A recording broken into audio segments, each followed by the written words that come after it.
നാടും നഗരവും ഓണാഘോഷത്തിന്റെ നിറവിലാണ്. മാളുകൾ കേന്ദ്രീകരിച്ചുള്ള ഓണാഘോഷ പരിപാടികളും പൊടിപൊടിക്കുന്നുണ്ട്. ഞാനിപ്പോൾ നിൽക്കുന്നത് കോഴിക്കോട് ഹൈലൈറ്റ് മാളിലാണ്. ഹൈലൈറ്റ് മാളിൽ നടക്കുന്ന ഏറ്റവും പ്രധാനപ്പെട്ട ഒരു പരിപാടി മീഡിയ വണ്ണും ഹൈലൈറ്റ് മാളും സംയുക്തമായി നടത്തുന്ന ഓണാഘോഷ പരിപാടിയാണ്. ഒന്നിച്ചോണം എന്ന നമ്മുടെ പരിപാടിയാണ് ഇവിടെ പുരോഗമിക്കുന്നത്. ഇന്നത്തെ ഏറ്റവും ഹൈലൈറ്റ് ആയിട്ടുള്ള ഒരു കാര്യം, ഇവിടെ പായസ മത്സരം നടന്നുകൊണ്ടിരിക്കുകയാണ്. നമുക്കൊപ്പം ചേരുന്നത് പ്രമുഖ മജീഷ്യൻ, അതുപോലെ തന്നെ അവതാരകൻ, അതുപോലെ തന്നെ ഷെഫ്, പല മേഖലകളിൽ പ്രസിദ്ധനാണ് രാജ് കലേഷ്. അപ്പോൾ മത്സരാർത്ഥികളൊക്കെ എങ്ങനെയുണ്ട്? ഗംഭീര മത്സരമാണ്. 30 പായസങ്ങളാണ് ടേസ്റ്റ് ചെയ്യേണ്ടത്. അതിനകത്ത് മഞ്ഞളിൻ്റെ ഇലയിൽ അണിയിച്ച് ആ അട കഷ്ണം മുറിച്ച് അതിൽ പായസം ഉണ്ടാക്കി കൊണ്ടുവന്ന ആൾക്കാരുണ്ട്. പിന്നെ വെറൈറ്റി പായസമാണ്. കൂട്ടുകറിയുടെ ഫ്ലേവറിൽ പായസം, കൂട്ടുകറിയുടെ ചേരുവകളെല്ലാം ചേർത്ത് കൂട്ടുകറി പായസമുണ്ട്. ശംഖുപുഷ്പം വെച്ചിട്ട് നല്ല പാൽപ്പായസം ഉണ്ടാക്കി കൊണ്ടുവന്ന ആൾക്കാരുണ്ട്. പാൽപ്പായസം തന്നെയാണ്, പക്ഷേ അതിൻ്റെ കളർ വ്യത്യാസം, ഒരു ചെറിയ ലൈറ്റ് നീല കളറിലാണ് ആ പായസം ഉള്ളത്. അങ്ങനെ വ്യത്യസ്തങ്ങളായ ഒരുപാട് പായസങ്ങൾ. കഴിഞ്ഞ പ്രാവശ്യം ഇവിടെ പച്ചമുളകിൻ്റെ പായസം വരെ ഇതിനകത്തുണ്ടായിരുന്നു. പക്ഷേ ഇപ്രാവശ്യം എല്ലാം സ്വാദിഷ്ടമായ പായസങ്ങളാണ് കൊണ്ടുവന്നിരിക്കുന്നത്. അപ്പോൾ പകുതിയായി നമ്മളായിട്ടുള്ളൂ. ഇനി 2-3 വരിയും കൂടെ പോകാനുമുണ്ട്. പകുതി ആയിട്ടില്ല. ജഡ്ജിങ് വലിയൊരു ത്രട്ടായി മാറി. ശരിക്കും നല്ലൊരു ടാസ്ക്കായി മാറിയിരിക്കുക. നമുക്ക് 3 പേർക്കും നല്ല ടാസ്ക്കായി മാറിയിരിക്കുക. ഇനിയൊരു നല്ല ഡിസ്കഷൻ നടത്തിയിട്ട് വേണം ഇതിൻ്റെ എല്ലാ ഇതും പരിശോധിച്ചിട്ട് വേണം ജഡ്ജ്മെൻറ്റ്. വിനോദ് വടശ്ശേരിയുണ്ട്, റഫിയുണ്ട്. എനിക്ക് വലിയ പ്രശ്നമില്ലാത്തത് ഇവർ രണ്ടുപേരും സ്വീറ്റ് കൈകാര്യം ചെയ്യുന്ന ആൾക്കാരാണ്. പേസ്ട്രി ഷെഫ്മാരാണ് രണ്ടുപേരും. അപ്പോൾ അവരുള്ളതുകൊണ്ട് എൻ്റെ കാര്യം കുറച്ച് കഴിച്ചില്ലായി എന്ന് പറയാം. അപ്പോൾ ജഡ്ജിങ് നടന്നുകൊണ്ടിരിക്കുകയാണ്. എന്തായാലും ഇത് വന്നതല്ലേ, ഇതൊന്ന് ടേസ്റ്റ് ചെയ്തിട്ട് പോയാൽ മതി.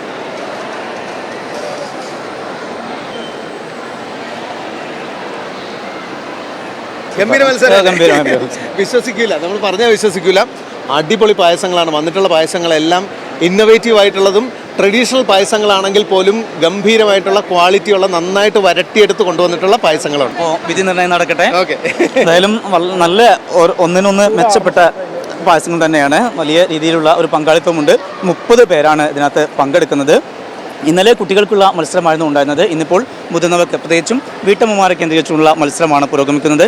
പായസ മത്സരം ഇപ്പോൾ പുരോഗമിച്ചുകൊണ്ടിരിക്കുകയാണ്. എന്താണ് കൂട്ടുകറി? എൻ്റെ സ്പെഷ്യലായിട്ട് ഞാൻ തന്നെ റെസിപ്പി എഴുതി ഞാൻ തന്നെ ഉണ്ടാക്കിയ പായസം പ്രാവശ്യത്തെ മുളകും ഉണ്ടോ? ഇത് ഗാർണിഷിന് വേണ്ടിയിട്ട് മുളക് കാരമലൈസ് ചെയ്തതാ. കാരമലൈസ് ചെയ്തിട്ട് വെച്ചതാണ്. കറിവേപ്പിലയുണ്ട്, കറിവേപ്പിലയും ഇത് ആ കൂട്ടുകറീൻ്റെ അതേ സ്റ്റൈലിൽ. ചേച്ചി, അപ്പോൾ ഇത് മറ്റൊരു പായസം അല്ലേ? ഏതൊക്കെ വിഭവങ്ങളാണ് അതിനകത്തുള്ളത്? ഇത് ചക്കയും ചെറിയുള്ളിയും കടലപ്പരിപ്പും കൂടെ. അപ്പം എങ്ങനെയുണ്ട്? കുക്കിംഗ് ഒക്കെ അടിപൊളിയായി. അപ്പോൾ മാർക്കിങ് ഇങ്ങനെ നടന്നുകൊണ്ടിരിക്കുകയാണല്ലേ, ജഡ്ജിങ് നടന്നുകൊണ്ടിരിക്കുന്നത്? അതെ. ചക്ക എല്ലാവരും വെക്കുമല്ലോ, അതിലൊരു ഇന്നോവേഷൻ കൊണ്ടുവന്നതാണ് ഉള്ളീനെ. ഉള്ളി ഒരു 3-4 പ്രാവശ്യം തിളപ്പിക്കുക, ഐസ് വാട്ടറിലിടുക, തിളപ്പിക്കുക, ഐസ് വാട്ടറിലിടുക, അങ്ങനെ ചെയ്തിട്ടാണ്.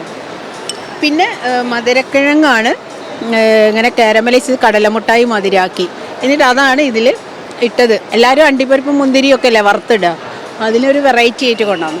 എല്ലാം ടെൻഡർ കോക്കനട്ട് എല്ലാവർക്കും അറിയുന്നത് തന്നെയാണ്. അപ്പോൾ ജസ്റ്റ് അതിൻ്റെ കൂടെ എന്തെങ്കിലും ഒന്ന് മിക്സ് ചെയ്ത് നോക്കാന്നുള്ളൊരു ഇതിൽ പിസ്താഷ്യോ ആഡ് ചെയ്ത് നോക്കിയതാണ്. ഒരു വെറൈറ്റി പിടിച്ചത്. അപ്പോൾ ചെയ്തപ്പോൾ കുഴപ്പമൊന്നുമില്ല, നല്ല ടേസ്റ്റ് ഉണ്ട്. ഇതിനകത്ത് എന്തൊക്കെയാണ് ആഡ് ചെയ്തിട്ടുള്ളത്?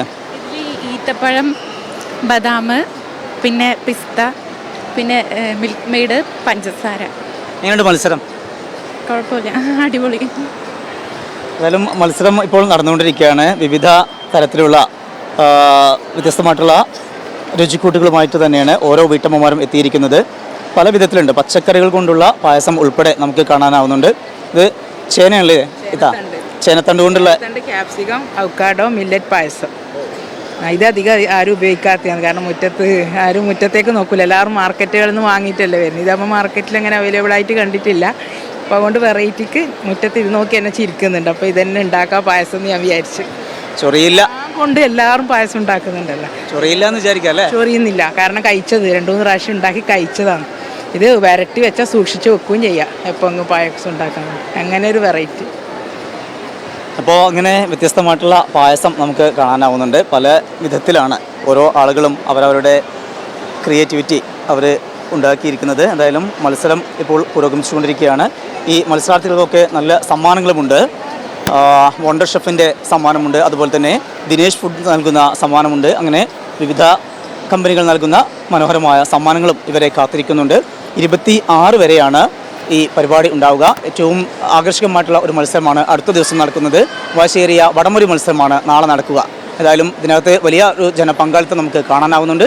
26-ന് ഒന്നിച്ചോണം എന്ന ഈ പരിപാടി സമാപിക്കും. അതിൻ്റെ ഭാഗമാകുക എന്നുള്ള ലക്ഷ്യത്തോടെ നിരവധി പേർ ഇവിടെ എത്തുന്നുണ്ട്. മത്സരാർത്ഥികൾക്കൊക്കെ വലിയ സമ്മാനങ്ങളാണ് നൽകുന്നത്.